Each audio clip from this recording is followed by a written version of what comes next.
زمانہ بھول گئے جس دور پہ نازاں تھی دنیا، اب ہم وہ زمانہ بھول گئے۔ اوروں کو جگانا یاد رہا، خود ہوش میں آنا بھول گئے۔ نت نئے نغمے سیکھے دنیا کے، خود اپنا ترانہ بھول گئے۔ منہ دیکھ لیا آئینے میں، پر داغ نہ دیکھا سینے میں۔ جی ایسا لگا جینے میں، مرنے کو مسلمان بھول گئے۔ اذانیں تو اب بھی ہوتی ہیں مسجد کے میناروں سے انور، جس ضرب سے دل دہل جاتے تھے وہ ضرب لگانا بھول گئے۔ میرے والد احترام، دوستوں، بھائیوں اور بزرگوں، نبی علیہ السلام کو اللہ رب العزت نے جو بھی عطا کیا وہ اعلیٰ۔ حضور صلی اللہ علیہ وسلم کے علاوہ دیگر انبیاء جو دنیا کے اندر مبعوث فرمائے گئے، نازل فرمائے گئے، اور انبیاء اپنی بعثت رسالت کا مقصد پورا کر کے دنیا سے تشریف لے گئے، تو اللہ رب العزت نے نبی کی صداقت کی دلیل کے طور پر ہر نبی کو معجزات عطا فرمائے۔ حضرت عیسیٰ علیہ السلام کو معجزہ ایسا عطا فرمایا، اور ہر نبی کو وقت کے دور کے مطابق معجزات عطا فرمائے۔ حضرت عیسیٰ علیہ السلام کے دور کے اندر طب اپنے عروج پر ہے، حکمت اپنے عروج پر ہے، وہ ایسی ایسی بیماریوں کا علاج کرتے عقل دنگ رہ جاتی۔ ادھر اللہ نے عیسیٰ علیہ السلام کو معجزہ عطا کیا۔ حضرت عیسیٰ علیہ السلام مردوں کو کہتے قم بإذن اللہ کے حکم سے زندہ ہو جا، تو وہ مردہ زندہ ہو جاتا۔ حضرت موسیٰ علیہ السلام اس دور کے اندر تشریف لے آئے تو اللہ رب العزت نے معجزہ ایسا عطا فرمایا، اس دور کے اندر جادو اپنے عروج پر ہے، جادو اپنے جوبن پر ہے، بادشاہوں نے جادوگر پال رکھے ہیں، اور جب تقابل ہوا حضرت موسیٰ علیہ السلام کے ساتھ، تو مقابلے میں 80,000 جادوگر فرعون نے جمع کیے۔ آپ اندازہ کر سکتے ہیں کہ جادو کس قدر اپنے عروج پر ہے۔ انہوں نے اپنی رسیاں میدانوں کے اندر ڈالی تھی، وہ رسیاں اور جادو کے زور پر سانپ نظر آنے لگے۔ تو اللہ رب العزت نے موسیٰ علیہ السلام کو معجزہ ایسا عطا فرمایا کہ آپ کے ہاتھ میں جو عصا تھا، جو لاٹھی تھی، وہ میدان کے اندر پھینکتے تو وہ ایک بہت بڑا اژدہا بن جاتی، تو وہ ان سارے کے سارے سانپوں کو کھا گئے۔ جادوگر سمجھ گئے یہ کوئی جادو نہیں بلکہ کوئی معجزہ ہے۔ اب معجزے کے اوپر اگر ہم غور کرتے ہیں، معجزہ کیا چیز ہے؟ معجزہ عاجز سے ہے، یعنی اللہ رب العزت اپنے نبی کے ہاتھ پر نبوت کی صداقت کے لیے کوئی چیز ایسی ظاہر فرماتے، ساری دنیا اس کے کرنے سے عاجز رہ جاتی، تو اس کو معجزہ کہتے ہیں۔ تو اللہ رب العزت نے حضور صلی اللہ علیہ وسلم کو بھی معجزات عطا فرمائی۔ نبی دنیا سے رخصت ہوئے تو معجزات بھی دنیا سے چلے گئے، لیکن آقا علیہ السلام اپنی رسالت، اپنی نبوت بعثت کا جو مقصد تھا وہ پورا کر کے دنیا سے رخصت ہوئے، تو اپنا زندہ معجزہ قرآن کی صورت میں ہمارے پاس چھوڑ کر گئے۔ اور قرآن کو جس اعتبار سے بھی دیکھا جائے تو یہ معجزہ ہے، فصاحت و بلاغت کے لحاظ سے عربوں کو اپنی زبان پر ناز ہے، اور ان کے شاعر بلکہ چھوٹی چھوٹی بچیاں ایسا کلام کرتی، عقلیں پریشان ہو جاتی اور پھر بدی کہتی۔ اور جب اس دور کا کوئی بندہ شاعر شعر لکھتا، کوئی غزل لکھتا، تو بیت اللہ کے دروازے پر لٹکا دیتا۔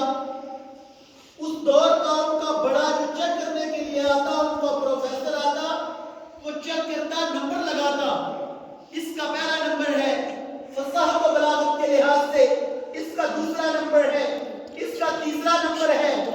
جب قرآن نازل فرمایا گیا، قرآن اتارا گیا حضور صلی اللہ علیہ وسلم کے قلب مقدس پر، اور قرآن کی سب سے چھوٹی سورت سورہ کوثر نازل ہوئی، تو آقا علیہ السلام نے فرمایا اس کو لکھو اور بیت اللہ کے دروازے پر لٹکا دو۔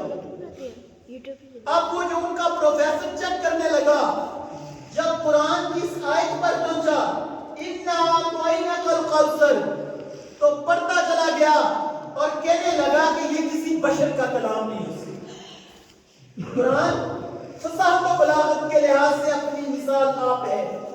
ایک ریسرچ کے مطابق قرآن کی 2.5 لاکھ تفسیریں لکھی جا چکی ہیں، لیکن کوئی مفسر یہ نہیں کہہ سکتا کہ میں نے قرآن کی تفسیر مکمل کر دی۔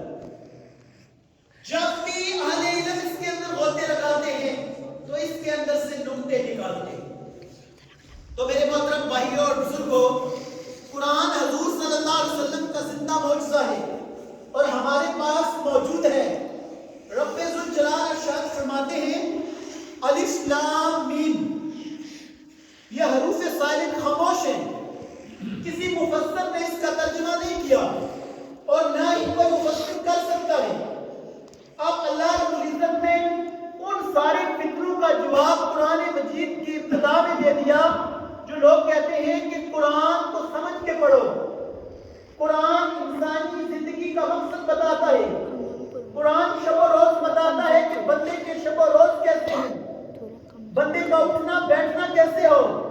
قرآن ایک نظام حیات ہے، اس میں کوئی شک نہیں، لیکن اگر قرآن کو صرف ناظرہ پڑھنے والا وہ بھی نفع سے خالی نہیں ہے، تو اللہ رب العزت نے اس فتنے کا جواب ابتدا میں دے دیا۔ کوئی یہ نہ کہے کہ قرآن کو ایسے پڑھنے کا فائدہ نہیں۔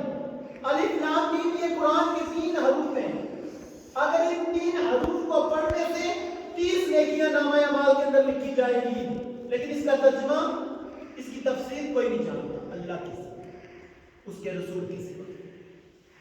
تو میرے محترم بھائیو بزرگوں، آگے فرمایا ذالک الکتاب، یہ وہ کتاب ہے، کون سی کتاب ہے؟ لا ریب فیہ ھدی للمتقین، یہ دنیا کی واحد کتاب ہے جو لا ریب بھی ہے اور بے عیب بھی ہے، اس کو نازل کرنے والا بھی رب ہے۔ انہ نحن نزلنا الذکر ان لہ لحافظون، بے شک اس ذکر کو نازل کرنے والے بھی ہم ہیں اور اس کے محافظ بھی ہم ہیں۔ رب ذوالجلال بتا رہے ہیں کہ اس کو نازل بھی ہم نے کیا اور اس کے محافظ بھی ہم ہیں۔ صرف قرآن ہی اللہ نے نازل نہیں فرمایا، بلکہ زبور، تورات، انجیل اور دیگر صحیفے بھی نازل فرمائے، لیکن نازل فرمانے کے بعد انبیاء کے ہاتھ میں دے دیے، فرمایا اس کی تعلیمات پر عمل کرو، اس کی تبلیغ کرو اور اس کی حفاظت بھی خود کرو۔ کسی کتاب کی حفاظت کا ذمہ اللہ نے نہیں لیا۔ آج یہی وجہ ہے کہ دنیا کے اندر تورات کے ہزاروں نسخے ملیں گے اور وہ ہزاروں نسخے ایک دوسرے سے تبدیل نظر آئیں گے، ایک دوسرے سے میل نہیں کھاتے، لیکن قرآن کے اگر کروڑوں اور اربوں نسخوں کو بھی جمع کر دیا جائے تو پتہ چلتا ہے قرآن کا ایک نسخہ نہیں بلکہ کروڑوں نسخے، کسی کے اندر زیر و زبر کی بھی غلطی نظر نہیں آتی، زیر و زبر کی تبدیلی نظر نہیں آتی۔ یہ قرآن کا اعجاز ہے، قرآن کا معجزہ ہے۔ تو میرے محترم بھائیو بزرگوں، کتاب مقدس وہ لا ریب کتاب ہے جو لا ریب بھی ہے اور بے عیب بھی ہے، اور جو ہدایت ہونے کے اندر شک نہیں ہے۔ یہ نہیں ہو سکتا کہ قرآن پڑھا جائے، قرآن سمجھا جائے اور اس پر تدبر کیا جائے اور بندہ یہ کہے کہ ہدایت نہیں مل رہی۔ کتاب کے اندر ہدایت ہی ہدایت ہے، مگر کن کے لیے؟ ھدی للمتقین، جو متقی ہیں، جو پرہیزگار ہیں اور جو اللہ سے ڈرنے والے ہیں۔ اب یہاں اللہ رب العزت نے کیا فرمایا کہ یہ کتاب ہدایت ہونے کے اندر شک نہیں، مگر ان لوگوں کے لیے جو متقی ہیں اور پرہیزگار ہیں، جو اللہ سے ڈرنے والے ہیں۔ تو میرے محترم بھائیوں بزرگوں، دوسرے مقام پر فرمایا شہر رمضان الذی انزل فیہ القرآن، یہ کتاب، یہ قرآن رمضان المبارک جیسے مقدس مہینے کے اندر اتارا گیا، نازل فرمایا گیا جس کے اندر لوگوں کے لیے ہدایت ہے، وہاں متقیوں کی قید نہیں لگائی، وہاں متقیوں کی شرط نہیں لگائی، یہ ہدایت تو سب کے لیے ہے، لیکن اس ہدایت کا فائدہ کون لوگ اٹھا سکتے ہیں؟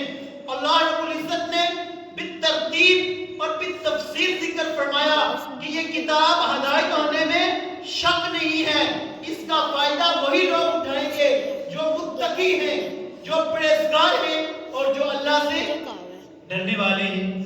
اب متقی کیا ہے؟ ایک قدم اٹھایا اور دوسرا اٹھانے سے پہلے یہ سوچا کہ میرا یہ دوسرا قدم جو اٹھ رہا ہے کہیں اللہ کی نافرمانی کی طرف تو نہیں اٹھ رہا، کہیں بغاوت کی طرف تو نہیں اٹھ رہا، کہیں نافرمانی کی طرف نہیں اٹھ رہا۔ ہر حال میں اللہ کی ذات کا تصرف، اللہ کی ذات کا دھیان ان کے دلوں کے اندر ہوتا ہے۔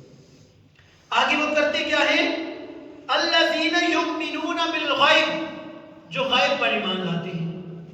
اب سامنے کچھ بھی نہیں ہے، ہم نے خبر غائب سنی، حضور صلی اللہ علیہ وسلم کو بھی نہیں دیکھا، بالترتیب صحابہ تابعین تبع تابعین کے ذریعے پیغام ہم تک پہنچا اور ہم سب نے غیب پر ایمان لایا، کچھ بھی دیکھا نہیں۔ تو یہ متقی لوگوں کی سب سے جو پہلی نشانی ہے کہ وہ غیب پر ایمان رکھتے ہیں۔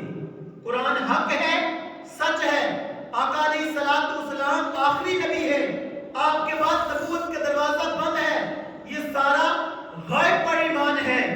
تو آگے کیا فرمایا؟ وَيُقِيمُونَ الصَّلَاةَ، اب غیب پر ایمان رکھنے کے بعد سب سے جو پہلا وہ کام کرتے ہیں وہ کیا ہے؟ وَيُقِيمُونَ الصَّلَاةَ، وہ نماز کو قائم کرتے ہیں۔ اہل ایمان کی نشانیوں میں سے جو بڑی نشانی ہے کہ وہ نماز کو قائم کرتے ہیں، کسی حال کے اندر نماز کو نہیں چھوڑتے۔ آقا علیہ السلام کی زندگی کا، آپ کی سیرت کا اگر مطالعہ کیا جائے تو نبی علیہ السلام میدان جنگ کے اندر بھی نماز کو قضا نہ کیا، کسی سفر و حجر کے اندر بھی نماز کو قضا نہ کیا۔ حضور صلی اللہ علیہ وسلم نے ارشاد فرمایا کہ نماز کا درجہ ایمان کے اندر، اسلام کے اندر ایسا ہے جیسے آدمی کے جسم کے اندر سر کا درجہ ہوتا ہے۔ اگر ہاتھ کٹ جائے تو انسان باقی انسان ہی رہتا ہے، اگر پاؤں کٹ جائے تو انسان رہتا ہے۔ تو میرے محترم بھائیو اور بزرگوں، اگر بدن میں سے سر کو کاٹ دیا جائے تو پھر انسان نہیں رہتا، وہ میت بن جاتا ہے، وہ ڈیڈ باڈی بن جاتا ہے، وہ مردہ بن جاتا ہے۔ تو فرمایا اسلام کے اندر نماز کا درجہ ایسے ہے جیسے کہ آدمی کے اندر بدن کے اندر سر کا درجہ ہوتا ہے، اگر سر کٹ جائے تو پھر انسان زندہ رہ سکتا نہیں ہے۔ تو نماز ایسا ہے اسلام کے اندر کہ جس طرح کہ اگر نماز کو ختم کر دیا جائے تو باقی کوئی اسلام قابل قبول۔ تو میرے محترم بھائی بزرگوں، حضور صلی اللہ علیہ وسلم نے فرمایا کہ بے نمازی کی اسلام کے اندر کوئی گنجائش نہیں۔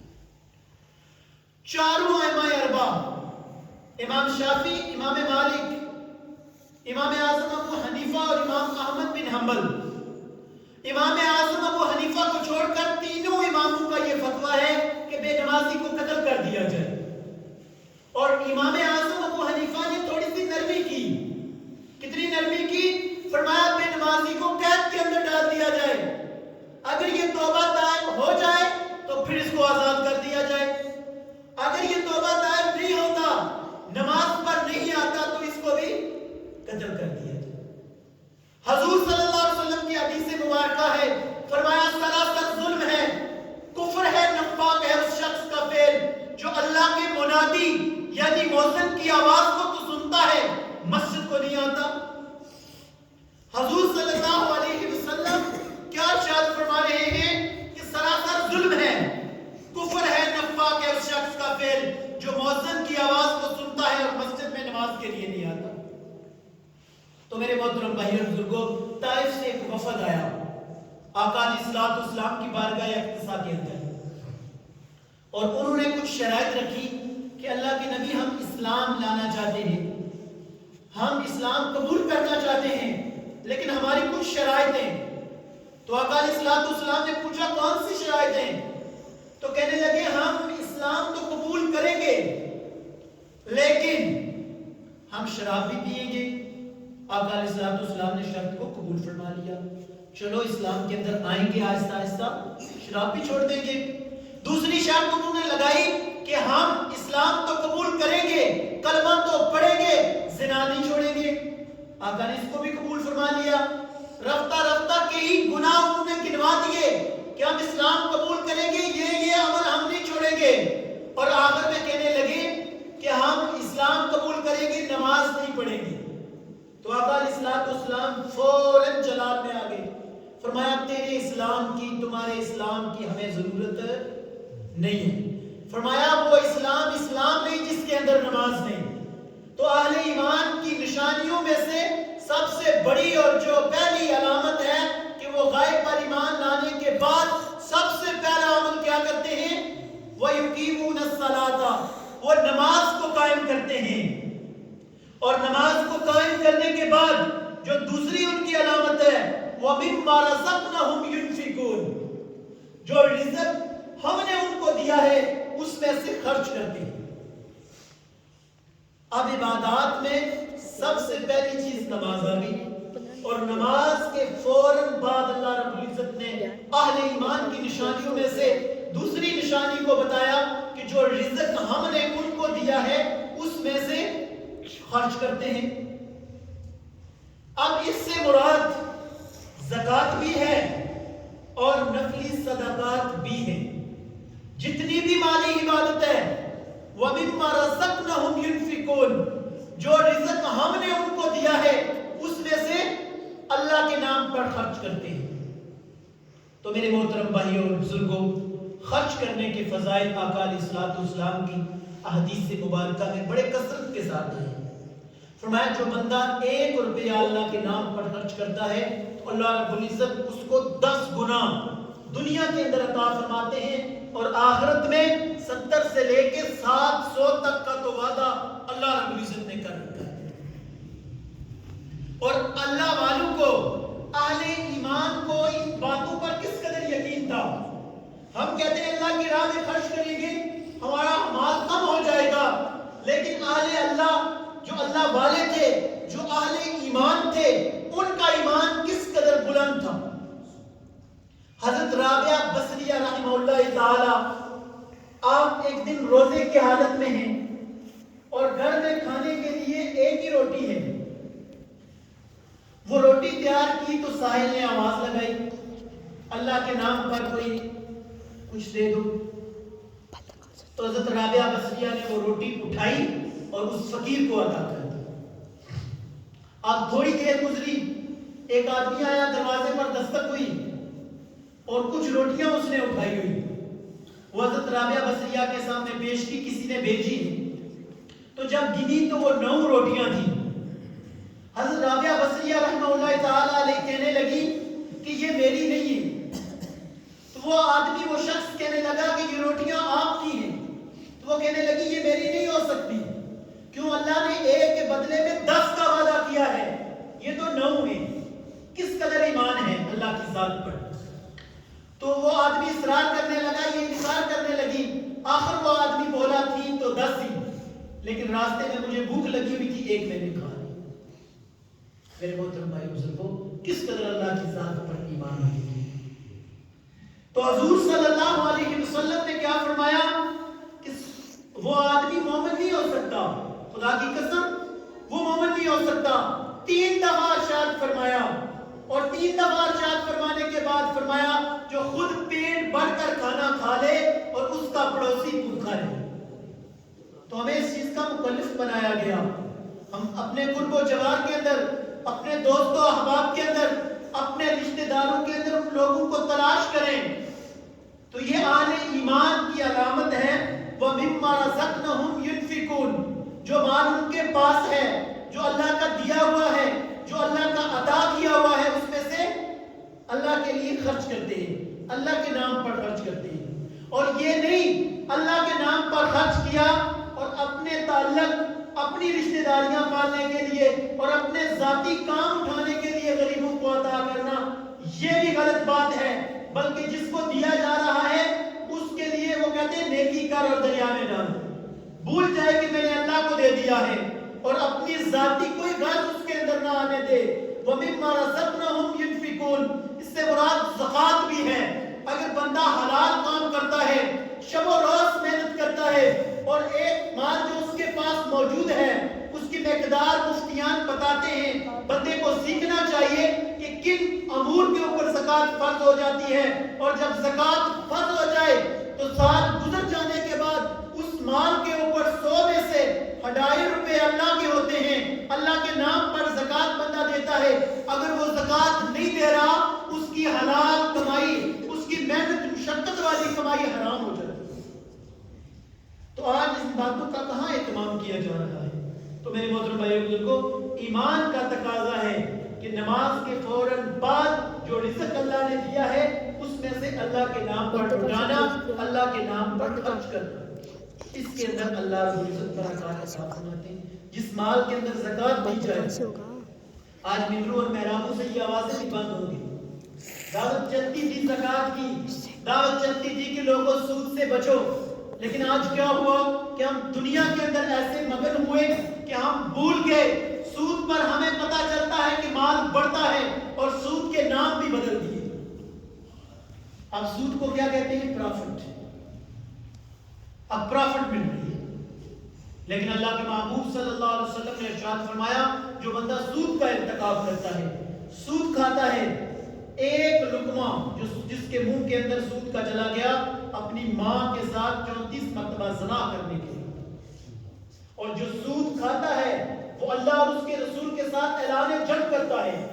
تو میرے محترم بھائی بزرگوں، اللہ کے حضور اس چیز کی دعا بھی کرنی چاہیے، اللہ ہم سب کی حفاظت فرمائے۔ انفرادی طور پر اس سے بچنے کی کوشش کی جائے، اجتماعی طور پر ہم سارے اس کے اندر ملوث ہیں۔ ملک کا معاشی نظام سود پر ہے۔ تو میرے محترم بھائی بزرگوں، ایک طرف ہم اسلامی جمہوریہ کہتے ہیں اور دوسری طرف دیکھتے ہیں کہ ملک کے اندر بے حیائی کے اڈے چل رہے ہیں، ملک کے اندر سود کا نظام سرکاری سطح پر رائج ہو چکا ہے۔ تو میرے محترم بھائی بزرگوں، اگلی بات فرمائی والذین یؤمنون بما انزل، اور جو کچھ نازل کیا گیا، جن لوگوں نے والذین یؤمنون ایمان لایا، جو کچھ اتارا گیا، جو نازل کیا گیا، اولئک وما انزل من قبلک بالآخرۃ ہم یوقنون، اور جو کچھ نازل کیا گیا اس سے مراد قرآن شریف ہے، اور جو اس سے پہلے نازل کیا گیا، جو دیگر انبیاء پر کتابیں اور صحیفے اتارے گئے، ان سب کے اوپر وہ ایمان رکھتے ہیں اور آخرت پر بھی ایمان رکھتے ہیں۔ یہ اہل ایمان کی نشانیوں میں سے۔ اب ٹائم ختم ہو رہا ہے تو جو آیات مبارکہ رہتی ہیں ان کا صرف ترجمہ ہی کروں گا۔ ہمارا لگاؤ قرآن کے ساتھ، ہمارا جوڑ قرآن کے ساتھ ہو جائے کہ ہم جو قرآن کے اندر پڑھتے ہیں اس کو سمجھنے کی بھی کوشش کی جائے۔ قرآن کی بعثت، حضور صلی اللہ علیہ وسلم کی بعثت کا مقصد، اور پھر قرآن کی تعلیمات کو عام کیا جائے۔ گلی محلوں، کوچوں کریوں کے اندر، مساجدوں کے اندر درس قرآن کے عنوان سے محنت ہونی چاہیے، تاکہ قرآن کی تعلیمات جب تک عام نہیں ہوتی اور قرآن کا نور جب تک منور نہیں کیا جاتا تب تک معاشرے کے اندر اصلاح نہیں ہو سکتی۔ اگر معاشرے کے اندر اصلاح ہوگی اور معاشرہ امن و امان کا گہوارہ بنے گا تو وہ فقط قرآن کی تعلیمات ہے۔ جب تک قرآن کی تعلیمات عام نہیں ہوتی، اس کے علاوہ ہم دیکھ سکتے ہیں انفرادی طور پر یا اجتماعی طور پر اپنی اور میری جو حالت بنی ہوئی ہے، ہر بندہ یہ رونا رو رہا ہے، اس کی عزت محفوظ نہیں ہے، اس کی عظمت محفوظ نہیں ہے، اس کے مال و اسباب محفوظ نہیں ہے، ہر بندہ اس سوچ کے اندر، اس پریشانی کے اندر ہے۔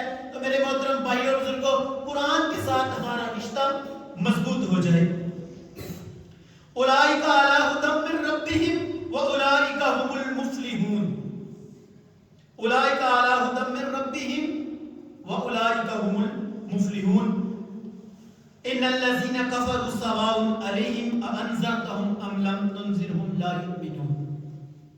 تو کیا ارشاد فرمایا کہ جن لوگوں نے کفر کیا، یہ تو اہل ایمان کی نشانیاں آپ نے سنی، اور جن لوگوں نے کفر کیا اور کفر کی روش کے اندر آگے بڑھ گئے، کفر کی روش کے اندر آگے نکل گئے، تو اللہ فرماتے ہیں کہ ہم نے ان کے دلوں اور کانوں کے اوپر مہر لگا دی، ہم نے ان کے دلوں اور کانوں کے اوپر مہر لگا دی، اور ان کی آنکھوں کے اوپر پردہ ہے، آپ ان کو ڈراؤ یا نہ ڈراؤ، ان کے لیے برابر ہے کہ وہ ایمان نہیں لائیں گے۔ تو میرے محترم بھائیو بزرگوں، اللہ رب العزت فرماتے ہیں ایسے لوگوں کے لیے عذاب، دردناک عذاب تیار ہے۔